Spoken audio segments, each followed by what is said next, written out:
ಎಲ್ಲರಿಗೂ ನಮಸ್ಕಾರ. ಈ ವಿಡಿಯೋದಲ್ಲಿ ಬಾಪೂಜಿ ಸೇವಾ ಕೇಂದ್ರ ಮೊಬೈಲ್ ಆ್ಯಪ್ ಬಗ್ಗೆ ತಿಳಿಯೋಣ.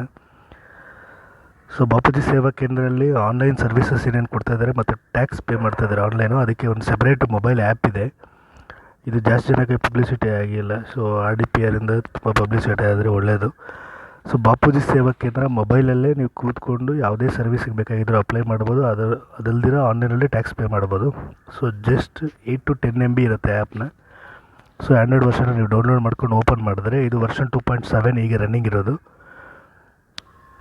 ಈ ಥರ ಓಪನ್ ಆಗುತ್ತೆ. ಇದಕ್ಕೆ ಜೊತೆಗೆ ನೀವು ಫಸ್ಟು ಮಾಸ್ಟರ್ ಡೇಟಾ ಡೌನ್ಲೋಡ್ ಮಾಡ್ಕೊಬೇಕು. ರೈಟ್ ಸೈಡ್ ಬಟನ್ 3 ಡಾಟ್ಸ್ ಇರುತ್ತೆ, ಅದರ ಮೇಲೆ ಕ್ಲಿಕ್ ಮಾಡಿಬಿಟ್ಟು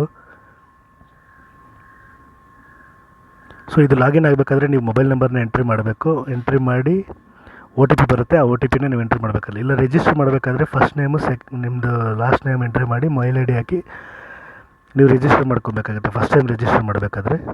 ಇಲ್ಲ ಆಲ್ರೆಡಿ ರಿಜಿಸ್ಟರ್ಡ್ ಇದ್ದರೆ, ಇಲ್ಲ ವೆಬ್ಸೈಟಲ್ಲಿ ನೀವು ರಿಜಿಸ್ಟರ್ ಮಾಡ್ಕೊಂಡಿದ್ರು ಪರವಾಗಿಲ್ಲ, ಇಲ್ಲ ಇಲ್ಲೇ ರಿಜಿಸ್ಟರ್ ಆಗಿದ್ದರೂ ಪರವಾಗಿಲ್ಲ. ಈ ಥರ ಲಾಗಿನ್ ಕೊಟ್ಟು ಓಪನ್ ಆಗ್ತೀವಿ. ಮೇಲೆ 3 ಡಾಟ್ಸ್ ನಿಮ್ಗೆ ಆಲ್ರೆಡಿ ಕಾಣಿಸ್ತಿದೆ ಅಂದ್ಕೊತೀವಿ. ಆ 3 ಡಾಟ್ಸ್ ಮೇಲೆ ಕ್ಲಿಕ್ ಮಾಡಿ ಡೌನ್ಲೋಡ್ ಮಾಡಿ ಅಂತ ಆಪ್ಷನ್ ಇದೆ. ಡೌನ್ಲೋಡ್ ಮಾಡಿ ಅಂತ ಆದಮೇಲೆ ಕ್ಲಿಕ್ ಮಾಡಿದ್ಮೇಲೆ ಎಲ್ಲ ಮಾಸ್ಟರ್ ಡೇಟಾ ಡೌನ್ಲೋಡ್ ಆಗುತ್ತೆ. ಆ ಮಾಸ್ಟರ್ ಡೇಟಾ ಡೌನ್ಲೋಡ್ ಆಗಿರೋದನ್ನು ಕಂಪ್ಲೀಟ್ ಆದಮೇಲೆ ನೀವು ಯಾವುದೇ ಸರ್ವಿಸ್ಗೆ ಯೂಸ್ ಮಾಡ್ಬೋದು. ಇಲ್ಲಿರೋ ಸರ್ವಿಸಸ್ನೆಲ್ಲ ನೀವು ಯೂಸ್ ಮಾಡ್ಬೋದು. ಈಗ ನಾನು ಟ್ಯಾಕ್ಸ್ ಕಟ್ಟೋದಕ್ಕೆ ನೋಡೋಣ. ಪ್ರಾಪರ್ಟಿ ಟ್ಯಾಕ್ಸ್ ಕಟ್ಟೋದಕ್ಕೆ ಗ್ರಾಮ ಪಂಚಾಯತಿ ರೂರಲ್ ಪ್ರಾಪರ್ಟೀಸ್ ಏನೇನಿದೆ ಅದಕ್ಕೆಲ್ಲ ನಾವಿಲ್ಲಿ ಆನ್ಲೈನಲ್ಲೇ ಟ್ಯಾಕ್ಸ್ ಪೇ ಮಾಡ್ಬೋದು. ಇಲ್ಲಿ ಶೋ ಆಗ್ತಾ ಇರೋ ಅಮೌಂಟ್ಗೆ 50% above compulsory tax online pay ಮಾಡಲೇಬೇಕಾಗಿರುತ್ತೆ. ನಿಮಗೆ ಪ್ರಾಪರ್ಟಿ ID ಗೊತ್ತಿದ್ರೆ ಓಕೆ, ಇಲ್ಲಾಂದರೆ ಸರ್ಚ್ ಬೈ ವಿಲೇಜ್ ತೊಗೊಂಡು village wise property ID check ಮಾಡ್ಬೋದು. ಇಲ್ಲ ಸರ್ಚ್ ಬೈ ನೇಮ್ ತೊಗೊಂಡು ಹೆಸರನ್ನ ಎಂಟ್ರಿ ಮಾಡಿ ಆಗಲೂ ಸರ್ಚ್ ಮಾಡ್ಬೋದು. ಇಲ್ಲಿ ನಾನು ಕೋಲಾರನ ಮುಳುಬಾಗಿಲನ್ನ ಮಲ್ನಾಯಕನಹಳ್ಳಿಯಲ್ಲಿ ಯಾವುದೋ ಒಂದು ಪ್ರಾಪರ್ಟಿ ID ಸೆಲೆಕ್ಟ್ ಮಾಡ್ತಾಯಿದ್ದೀನಿ just for sake. 120 rupees tax ಇದೆ. 60 ರೂಪೀಸ್ನ ಪೇ ಮಾಡ್ತೀವಿ ಇವಾಗ. 50% ಆಫ್ ದಟ್. 60 ಬಿಟ್ಟು ನೀವು 59 ಪೇ ಮಾಡಿದ್ರು ಅದೆಲ್ಲ ಮಾಡಲ್ಲ. 50% ಎಬೋ ಕಂಪಲ್ಸರಿ ಪೇ ಮಾಡಬೇಕಾಗಿರುತ್ತೆ.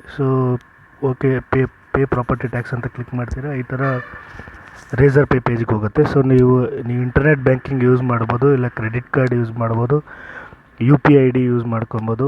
ಎಂಟ್ರಿ ಮಾಡಿ ನೀವು ಮುಂದೆ ಹೋಗಬೇಕಾಗಿರುತ್ತೆ. ಇಲ್ಲಿ ನಾನು ಮೊಬೈಲ್ ನಂಬರ್ ಎಂಟ್ರಿ ಮಾಡಿ ಮಾಡಬೇಕು. ನೆಕ್ಸ್ಟ್ ನೀವು ಯಾವುದೇ ಕಾರ್ಡ್ ಯೂಸ್ ಮಾಡಿಕೊಂಡು ಇಲ್ಲ UPI ID ಯೂಸ್ ಮಾಡ್ಕೊಂಡು ಪೇ ಮಾಡ್ಬೋದು. ನಾನು ಇವಾಗ UPI ID ಯೂಸ್ ಮಾಡಿಕೊಂಡು ಇಲ್ಲ ಫೋನ್ಪೇ ಮುಖಾಂತರ ಪೇ ಮಾಡ್ತೀನಿ. ಪೇ ಮಾಡಿದಾದಮೇಲೆ ಅಲ್ಲೇ ರಿಸಿಪ್ಟ್ ಜನ್ರೇಟ್ ಆಗುತ್ತೆ. ಇಲ್ಲಾಂದರೆ ವಿತಿನ್ ಎ ಡೇ ನೀವು ಲಾಗೌಟ್ ಆಗಿ ಲಾಗಿನ್ ಆಗಿದೆ within A day receipt generate ಆಗುತ್ತೆ. ಒನ್ಸ್ ಪೇ ಮಾಡಿದ್ಮೇಲೆ ಮತ್ತೆ ಪೇ ಮಾಡೋಕ್ಕೆ ಹೋಗ್ಬೇಡಿ. ಒನ್ಸ್ ನಿಮ್ಮ ಅಕೌಂಟಿಂದ ಕಟ್ಟಾದಮೇಲೆ T+1 ಡೇಗೆ ಪಂಚಾಯತಿಗೆ ಹೋಗುತ್ತೆ. ಅವರು ನಿಮಗೆ ರಿಸಿಪ್ಟ್ ಕಳ್ಸೋಕ್ಕೆ 1 ಡೇ ತಗೊಳುತ್ತೆ. ನೀವು ನೆಕ್ಸ್ಟ್ ಡೇ ಬಂದು ಚೆಕ್ ಮಾಡಿದಾಗ ಪೇಮೆಂಟ್ ಮಾಡ್ಬೋದು. ಇದು ಬಿಟ್ಟು ಇವಾಗ ಸರ್ವಿಸಸ್ ಬಗ್ಗೆ ಮಾತಾಡೋಣ. Citizen services. ಗ್ರಾಮ ಪಂಚಾಯತಿಯಲ್ಲಿ ಯಾವುದೇ ರೀತಿಯ ಸರ್ವಿಸ್ ಬೇಕಾಗಿದೆ. ಕಟ್ಟಡ ಲೈಸೆನ್ಸ್ ಬೇಕಾಗಿರುತ್ತೆ, ಕುಡಿಯೋ ನೀರಿನ ನಿರ್ವಹಣೆ ಬೇಕಾಗಿರುತ್ತೆ, ಹೊಸ ನಲ್ಲಿ ಕನೆಕ್ಷನ್ ಬೇಕಾಗಿರುತ್ತೆ. ಅದಕ್ಕೆ ನೀವು ಇಲ್ಲಿ ಬೇಕಾಗಿದ್ದರೆ ಇಲ್ಲಿಂದನೇ ಅಪ್ಲೈ ಮಾಡ್ಬೋದು. ಸರ್ವಿಸ್ ಚಾರ್ಜಸ್ ಇರೋದು ಸರ್ವಿಸ್ ಕೊಟ್ಟು 50 ರೂಪೀಸ್ ಏನೋ ಇದೆ ಸರ್ವಿಸ್ ಚಾರ್ಜು. ಒಂದೊಂದು ಸರ್ವಿಸ್ಗೆ ಒಂದೊಂದು ಕಾಸ್ಟ್ ಇದೆ, ಅದನ್ನು ಕೊಟ್ಟು ನೀವು ಇಲ್ಲಿ ಆಗ್ಬೋದು. ನಾನೀಗ ಫ್ರೀ ಇರುವಂಥದ್ದು ಮೇಂಟೆನೆನ್ಸ್ ಆಫ್ ಡ್ರಿಂಕಿಂಗ್ ವಾಟರ್ ಸರ್ವಿಸ್ದು ಒಂದು ಸರ್ವಿಸ್ ರೈಸ್ ಮಾಡ್ತಾಯಿದ್ದೀನಿ. ರೈಸ್ ಮಾಡಿದ್ಮೇಲೆ ಸಕಾಲ ನಂಬರ್ ಜನ್ರೇಟ್ ಆಗುತ್ತೆ, ಅಕ್ನಾಲಜ್ಮೆಂಟ್ ಡೌನ್ಲೋಡ್ ಆಗುತ್ತೆ. ವಿತಿನ್ ಸ್ಟಿಪ್ಯುಲೇಟೆಡ್ ಟೈಮ್, ಅಂದರೆ ಯಾವುದೋ ಒಂದು ಟೈಮ್ ಒಳಗಡೆ ಕಂಪಲ್ಸರಿ ಆ PDO ಅಥವಾ ಸೆಕ್ರೆಟ್ರಿ ಅದಕ್ಕೆ ರಿಪ್ಲೈ ಕೊಡಬೇಕಾಗಿರುತ್ತೆ. ಈ ಥರ ನಾವು ಕುಡಿಯೋ ನೀರಿನ ನಿರ್ವಹಣೆಗೆ ಎಲ್ಲಿ ಅಂತ ಕೊಟ್ಟಾಗ ಈ ಥರ ಒಂದು PR ನಂಬರ್ ಜನ್ರೇಟ್ ಆಗುತ್ತೆ. That is Sakala number. ನೀವು ಸಕಾಲ ನಂಬರ್ನ ಹಾಕ್ಕೊಂಡು ನೀವು ಯಾವಾಗ ಬೇಕಾದ್ರೂ ಚೆಕ್ ಮಾಡ್ಬೋದು. ಈ ಮೊಬೈಲಲ್ಲಿ ನೀವು ಪ್ರೊಫೈಲ್ ಚೆಕ್ ಮಾಡ್ಬೋದು. ಈ ಪ್ರೊಫೈಲ್ನ ನೀವು ಎಡಿಟ್ ಮಾಡಿ ನಿಮ್ಮ ಪ್ರೊಫೈಲ್ ಡೀಟೇಲ್ಸ್ನ ಎಂಟ್ರಿ ಮಾಡ್ಬೋದು. ಯಾಕಂದರೆ ಪ್ರತಿಯೊಂದು ಸ್ಟೇಜಲ್ಲಿ ನಿಮಗೆ ಮೆಸೇಜ್ ಬರುತ್ತೆ, ಮೇಲ್ ಕೂಡ ಬರೋಂಗೆ ಮಾಡ್ತಿದ್ದಾರೆ. ಅದರಿಂದ ನಿಮ್ಗೆ ಯೂಸ್ ಆಗುತ್ತೆ. ಆದಷ್ಟು ಎಲ್ಲ ಗ್ರಾಮ ಪಂಚಾಯತಿಯ ಬಿಲ್ ಕಲೆಕ್ಟರ್ಗಳು ಮತ್ತು PDOs ಈ ಆ್ಯಪ್ನ ಪಬ್ಲಿಸಿಟಿ ಮಾಡಿ ಮತ್ತಷ್ಟು ಜನ ಡೌನ್ಲೋಡ್ ಮಾಡಿ. ಬರೀ 5,000 to 6,000 ಜನ ಡೌನ್ಲೋಡ್ ಮಾಡ್ಕೊಂಡಿದ್ದಾರೆ ಅಷ್ಟೇ.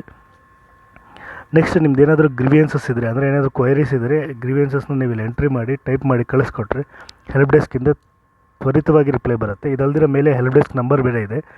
ನೀವು ಹೆಲ್ಪ್ ಡೆಸ್ಕ್ ನಂಬರ್ಗೆ ಕಾಲ್ ಮಾಡಿದ್ರೆ ಅವರು ಅಲ್ಲಿಂದ ಸಹಾಯ ಮಾಡ್ತಾರೆ ಯಾವ ಥರ ಯೂಸ್ ಮಾಡಬೇಕು ಅಂತ. ಪ್ರೋಗ್ರಾಮರ್ RDPR ಚಾನಲ್ನ ಇಲ್ಲಿವರೆಗೂ ಯಾರು ಸಬ್ಸ್ಕ್ರೈಬ್ ಮಾಡ್ಕೊಂಡಿಲ್ಲೋ ಪ್ಲೀಸ್ ಸಬ್ಸ್ಕ್ರೈಬ್ ಮಾಡ್ಕೊಳ್ಳಿ.